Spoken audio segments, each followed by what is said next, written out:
belum ada yang mengenali saya ya. Nah, ya karena jauh sekali ya, semampir ini ternyata jauh sekali dari Poland, harus 1 jam ya. Jadi saya tadi kebetulan kemarin Jumat malam kami ada penyembahan pujian, worship and praying di Bandungan ya, di tempatnya Pendeta Suyitno. Semalam suntuk dan sampai pagi. Kemarin pagi saya pulang dan saya cuma tidur sebentar. Saya harus keluar lagi karena saya harus perbaiki kerusakan mobil. Malam saya puji Tuhan bisa tidur. Tapi pagi-pagi jam 4 tadi saya sudah bangun karena saya harus berangkat gasik dari rumah. Dan puji Tuhan kami tadi mampir di Poro, di tempatnya Pendeta Elisa menunggu Ibu. Puji Tuhan kita bisa ketemu di sini. Mungkin semuanya belum mengenal saya. Saya mau perkenalkan diri saya dulu ya. Nama saya Ibu Nelinda.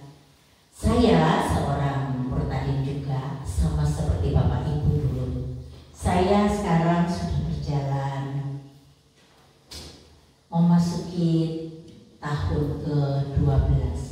Jadi akhir 2010 saya dijamah Tuhan.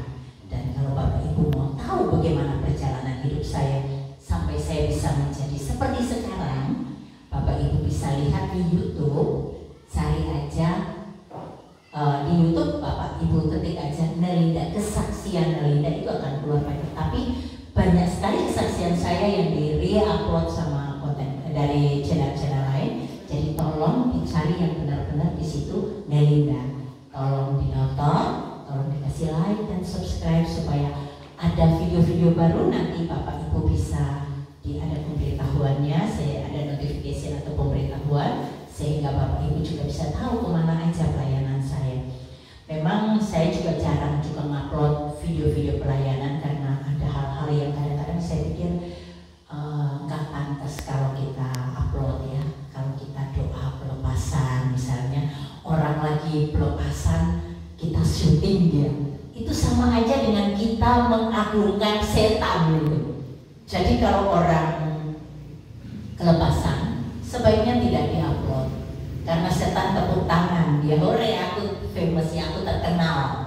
Nah, kita tidak perlu memviralkan setan karena kita punya raja di atas segala raja, Tuhan di atas segala Tuhan, Yesus Kristus yang luar biasa dahsyat. Nah, nanti Bapak Ibu bisa tonton di sana bagaimana Tuhan menjamah saya dan bisa menjadi berkat buat Bapak Ibu Saudara. Karena itu kesaksian yang luar biasa, saya bisa ada perjumpaan secara pribadi dengan Tuhan Yesus. Itu keren banget dan saya rindu sekali bisa mengalami itu lagi, yang dalam keadaan nyata. Jadi bukan di dalam roh, tetapi secara jasmani, secara fisik saya bisa berjumpa dengan dia. Itu luar biasa pengalaman saya yang membuat saya tidak pernah kendor iman percaya saya. Bapak Ibu Saudara yang sama-sama Purtadin, kita cuma butuh iman percaya kita sama dia. Amen. Karena hanya dia, Tuhan di atas segala Tuhan. Dialah Allah yang menciptakan kita, bukan yang lain. Dialah yang menciptakan kita dan kita diciptakan. Tentu Tuhan punya rencana atas hidup kita, benar nggak? Kita bukan terlahir sebagai manusia dengan begitu saja seperti hewan. Kalau hewan itu terlahir begitu saja, Tuhan ciptakan awalnya hewan seperti apa ya? Dia seperti itu walaupun masih tetap dalam rencana Tuhan. Tapi Tuhan tidak pakai hewan untuk kemuliaan namanya. Dia tidak memberikan kemuliaannya bagi makhluk yang lain selain daripada kita manusia. Dia berikan kemuliaannya, dia berikan kuasanya karena kita diciptakan serupa dan segambar dengan dia. Makanya orang Kristen memanggil Tuhan itu dengan Bapa. Karena dalam roh Bapaknya kita adalah Tuhan. Kalau di yang lain tidak menyebutkan Bapa. Kalau kita orang Kristen khusus spesial banget kita itu. Karena kita boleh memanggil Tuhan Allah yang menciptakan kita dengan sebutan Bapa. luar biasa. Kalau kita punya Bapa, Dia mengasihi kita enggak? Sangat mengasihi kita. Hidup kita ada dalam tangannya, dalam rancangannya, sehingga kita bisa memuliakan nama Tuhan. Saya lihat di sini dan saya merasakan roh di sini luar biasa, dan saya bisa acungi jempol buat Pak Arnon dan Nyonya yang luar biasa pelayanannya, yang luar biasa. Yang saya lihat kondisi di jalan tadi, saya gede-gede luar biasa hamba-hamba Tuhan yang di lereng-lereng gunung ini, yang wow, ini yang pedalaman Jawa. Bagaimana yang hamba-hamba Tuhan di pedalaman Papua, di pedalaman Sumatera, Kalimantan, Sulawesi, itu juga luar biasa. Tantangannya lebih berat dibandingkan tantangan panjenengan-panjenengan. Kenapa? Karena kalau yang di sana itu ada tantangannya menghadapi hutan yang luas, dari dusun ke dusun, kadang-kadang tuh ada binatang buas. Kalau kita di Jawa kan tidak ada lagi binatang buas, tidak ada lagi. Jadi kita tidak takut dengan binatang buas. Tadi saya tanya sama Ibu Anu dan dia bilang kadang-kadang mereka suami istri itu pulang malam, jalan kaki, lewati kebun-kebun, sampai di rumah jam 12 malam. Wow, jam 12 malam. Dan pakai obor. Pakai obor. Jadi bambu yang diisi minyak dinyalakan. Nah itu yang dipakai karena tidak ada sender zaman itu. Luar biasa banget pekerjaan Tuhan yang dilakukan mereka ini. Berjalan kaki begitu jauh hanya untuk menangkan jiwa bagi kemuliaan nama Tuhan. Amin. Walaupun di sini gerejanya tidak besar seperti gereja-gereja di kota dan jemaatnya tidak penuh bludak seperti gereja-gereja di kota, tapi saya bilang luar biasa perjuangannya mereka untuk menangkan satu jiwa. Mereka itu telaten luar biasa. Apakah untuk mereka sendiri? Tidak, tapi untuk kemuliaan nama Tuhan. Luar biasa banget. Nah, saya mau menyampaikan kebenaran firman Tuhan dengan judul menghadapi situasi sulit saat ini. Situasi sulit saat ini kita juga dengar, kita juga alami. Bagaimana kita tidak bisa pergi kemana-mana, tidak bisa bebas ya seperti dulu. Kita harus pakai masker kemana-mana karena COVID.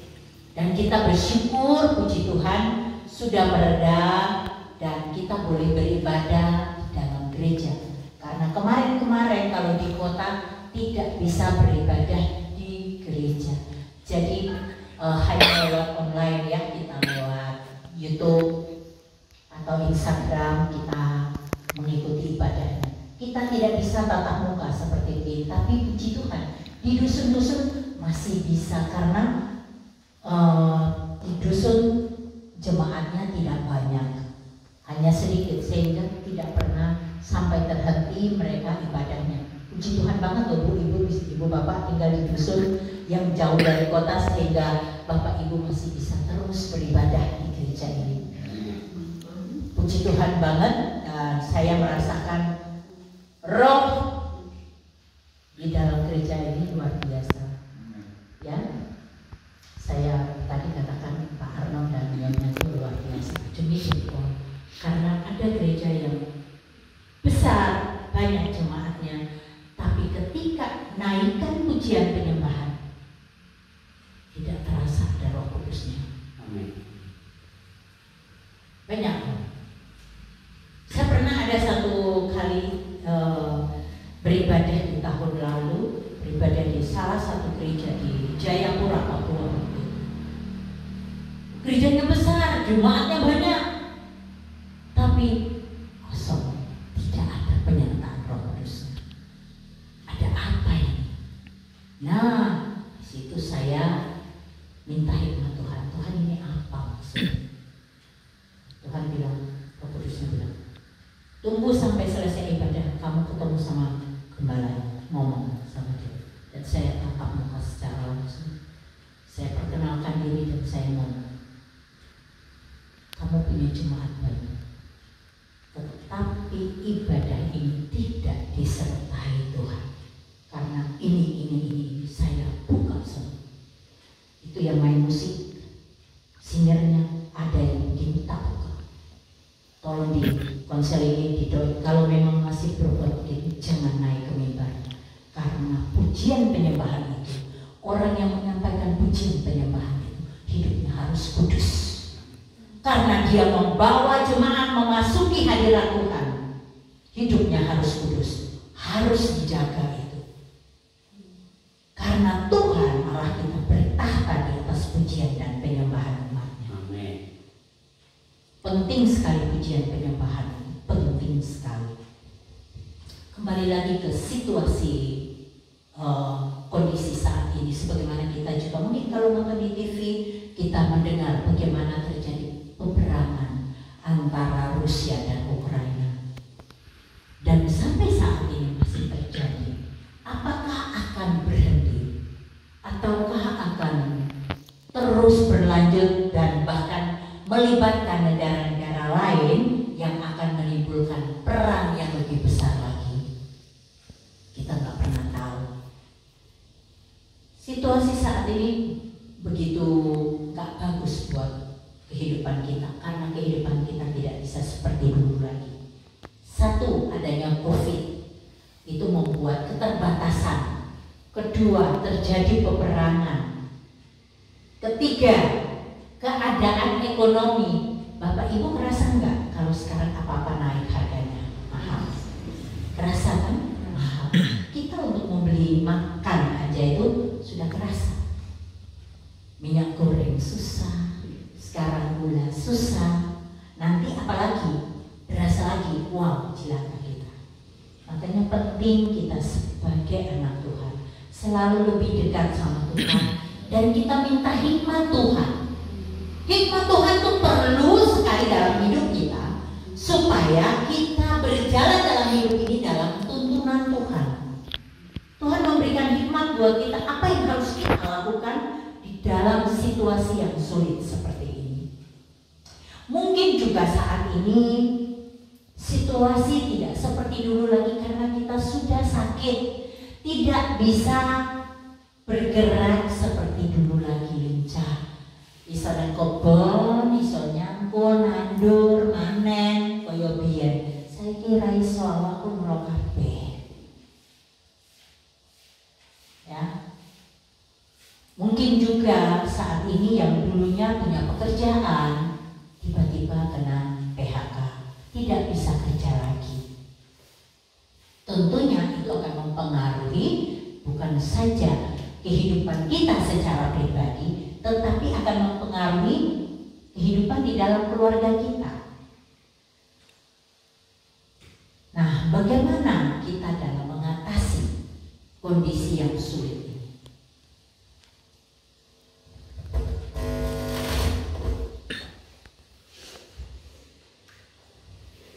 Satu-satunya andalan hidup kita hanya Yesus. Amin. Hanya Dia yang bisa kita andalkan dalam hidup kita. Hanya Dia satu pribadi yang tidak pernah ingkar janji. Hanya Dia satu-satunya pribadi yang setia ada dalam hidup kita. Amin. Dia tidak pernah meninggalkan kita apapun kondisi kita. Mungkin kita dalam keadaan susah karena kita sakit. Mungkin kita dalam kondisi yang gak punya duit. Tapi Tuhan tidak pernah memandang itu. Tuhan tetap ada dalam hidup kita, menyertai kita, menolong kita. Tuhan tuh selalu rindu dengan kita. Dia ingin kita mengeluh. Sambat karo aku, ojo sambat karo liyo. Kalau mau sambatan gitu, ya bilang sama Tuhan, ngomong sama Tuhan. Tuhan Yesus, aku sakit. Tuhan Yesus sembuhkan aku. Kalau aku lagi lapar, aku nggak punya duit, bilang sama Tuhan Yesus, Tuhan Yesus aku lapar, aku nggak punya duit, aku nggak punya beras. Bagaimana caranya Tuhan menolong? Tuhan tuh luar biasa. Burung di udara Tuhan pelihara. Burung itu tidak pernah tahu nandur, tersimpan di lumbung. Itu manuk itu nggak ngerti, tapi Tuhan ngopeni loh. Amin. Kita ini manungso lebih berharga kita di mata Tuhan. Amin. Dibandingkan dengan burung. Burung saja Tuhan pelihara, apalagi kita lebih lagi. Jadi jangan pernah lemah imannya. Amin. Kita bisa lihat janji-janji Tuhan itu sebenarnya di dalam firman Tuhan. Janji Tuhan itu banyak banget. Tuhan dalam firman-Nya dia katakan jangan takut, jangan khawatir. Itu aja kalau kita hitung di dalam Alkitab itu ada sebanyak 365 kata. Artinya saben dino Gusti Yesus itu nyertai awake dhewe. Amin. Gusti Yesus nggak pernah ninggalke awak dhewe. Saben dino Gusti Yesus ada sama kita. Amin. Kita lihat Yesaya 46. Yesaya 46 ayat 4. Ini janji Tuhan yang aku suka banget, dan ini buat Bapak Ibu yang sampun sepuh, jadikan firman ini andalan pegangannya panjenengan supaya nggak lemah imannya. Amin. Tuhan berfirman seperti begini, Yesaya 46 ayat 4. Sampai masa tuamu aku tetap diam, dan sampai masa putih rambutmu aku menggendongmu. Aku telah melakukannya dan mau menanggung kamu terus. Aku mau memikul kamu dan menyelamatkan kamu. Amin. Wow, itu kan yang luar biasa. Karena apa? Sampai putih rambutmu aku menggendong engkau. Wow, jadi kita ini dari lahir sampai kita sepuh, sampai putih rambut kita, Tuhan menggendong kita. Amin.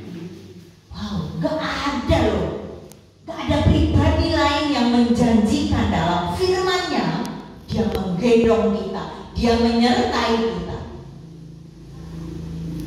Tuhan menyertai kita setiap saat, bahkan menggendong kita. Kalau kita menggendong anak kita, ibu-ibu nih, kemana-mana kita gemboli anak kita, dari mulai hamil gemboli ning weteng sampai berbadan, kita kemana-mana gendongi anak. Tapi kalau anak sudah agak besar kan diculke, mlaku dhewe, dolan dhewe. Tapi Gusti Yesus mboten ngoten. Kita itu digendong terus sampai putih rambut kita. Digendong Tuhan. Wow. Itu janji Tuhan buat Bapak Ibu yang sampun sepuh, dicekel, ojo diculke firman ini. Tuhan menggendong panjenengan sampai selama-lamanya. Amin. Jangan pernah kendur iman percayanya. Amin. Kita lihat lagi Yesaya 41 ayat 10.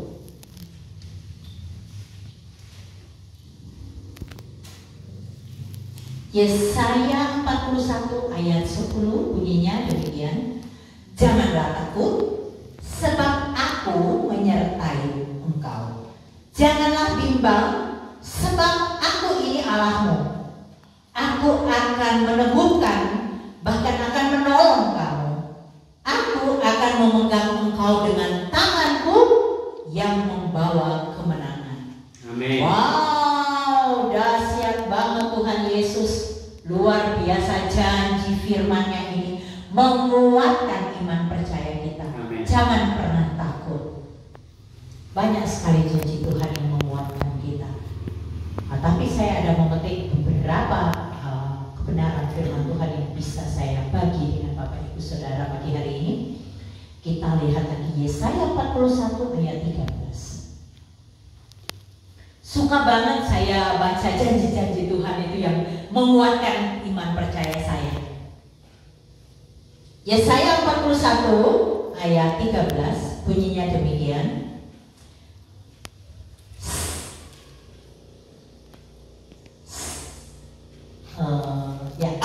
Sebab aku ini Tuhan Allahmu memegang tangan kananmu dan berkata kepadamu, janganlah takut, akulah yang menolong engkau. Wow. Tuhan bilang kita jangan takut. Apapun kondisi kita, mungkin kita sedang sakit. Sakit ini bisa aja mungkin sakit dalam keadaan benar secara fisik sakit, tapi bisa juga kita sakit dalam keadaan pekerjaan kita. Bisa juga kita sakit dalam keadaan ekonomi kita. Bisa juga kita sakit di dalam hubungan kita. Tapi saudara, Tuhan katakan jangan takut. Kalau kita serahkan segala pergumulan hidup kita ini ke dalam tangan Tuhan, enak loh Bapak Ibu Saudara. Dah culkewe kan Gusti Yesus yang ngatur. Amin. Wong hidup kita ini ada dalam genggaman tangannya kok.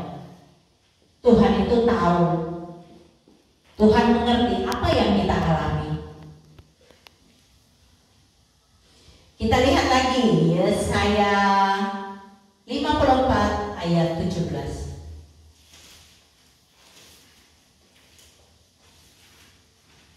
Saya baca lagi ya. Setiap senjata yang ditempa terhadap engkau tidak akan berhasil. Dan setiap orang yang melontarkan tuduhan melawan engkau dalam pengadilan akan engkau buktikan salah. Inilah yang menjadi bagian hamba-hamba Tuhan dan kebenaran yang mereka terima daripadaku. Demikianlah firman Tuhan.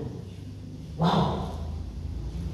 Kita tidak bersalah, tetapi dituduh. Tuhan yang akan menjadi pembela kita. Kita punya Allah yang luar biasa, Bapa yang luar biasa, sangat mengasihi kita. Kita kalau mengandalkan Tuhan dalam segala perkara hidup kita, kita akan menjadi pemenang. Tuhan bilang kita itu diciptakan menjadi kepala, bukanlah ekor. Dan ketika Dia mengangkat kita, tidak ada dapat menurunkan kita, merendahkan. Ketika Dia membukakan pintu, tidak ada yang bisa sanggup menutup. Saya baca kembali lagi Matius 7 ayat 7 sampai 8. Ini satu firman lagi, satu ayat, dua ayat ini yang menguatkan kita. Ayat-ayat ini adalah ayat-ayat yang sangat menguatkan kita, iman percaya kita bahwa dalam situasi yang sulit saat ini, Tuhan ada menyertai kita. Tuhan sanggup membela kita. Tuhan sanggup menolong kita. Amin.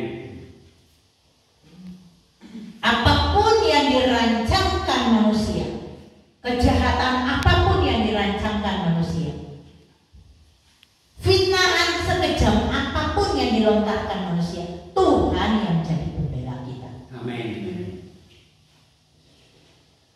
Matius 7 ayat 7 sampai 8 saya bacakan. Mintalah maka akan diberikan kepadamu. Carilah maka kamu akan mendapati. Ketuklah maka pintu akan dibukakan bagimu. Karena setiap orang yang meminta menerima, dan setiap orang yang mencari mendapatkan, dan setiap orang yang mengetuk baginya pintu dibukakan. Amin. Wow. Kita kesulitan ekonomi, bisa aja saat ini memang saatnya sulit. Saya ngerti, karena saya pun merasakan, keluarga saya pun merasakan. Tapi Tuhan Allah kita, Bapa Allah kita itu adalah Allah yang dahsyat, Raja di atas segala raja, pemilik alam semesta ini. Dia yang akan menjadi penolong kita. Kita jangan pernah takut, jangan pernah ada rasa khawatir. Pasrah hidup kita ke dalam tangan Tuhan. Bapak Ibu yang mungkin sudah sepuh, yang mungkin tidak bekerja lagi seperti dulu waktu muda, andalkan Tuhan dalam hidupnya panjenengan. Pak Arnon sendiri ini juga bukan anak muda lagi, Bapak Ibu ini sudah sepuh juga, tetapi luar biasa. Beliau berdua masih tetap mau melayani, semangatnya tidak pernah kendur, terus melayani. Satu lagi firman yang menguatkan kita, saya baca di Filipi 4 ayat 19.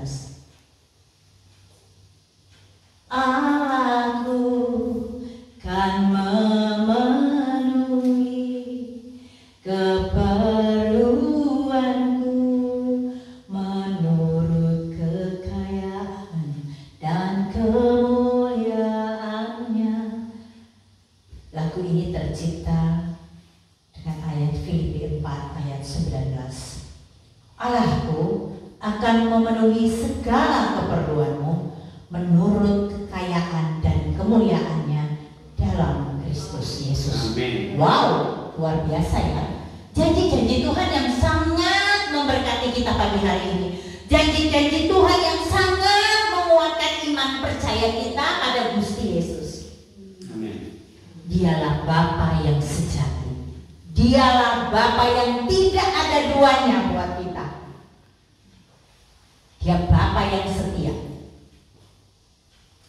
Wow, janji-janji Tuhan itu selalu membuat kita lebih semangat dalam hidup kita.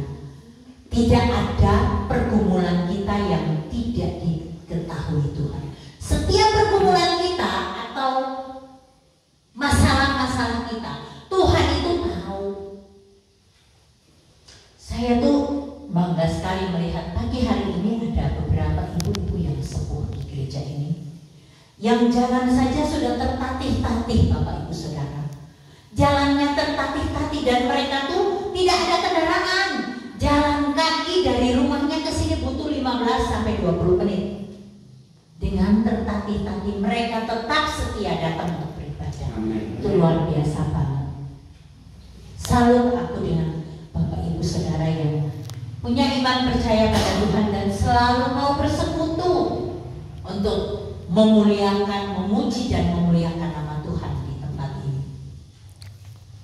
Firman ini saya harapkan bisa menjadi penguat buat Bapak Ibu Saudara pagi hari ini, menjadi satu suplemen yang luar biasa, vitamin yang masuk ke dalam roh Bapak Ibu Saudara, yang menguatkan roh Bapak Ibu Saudara untuk selalu mengandalkan Tuhan Yesus.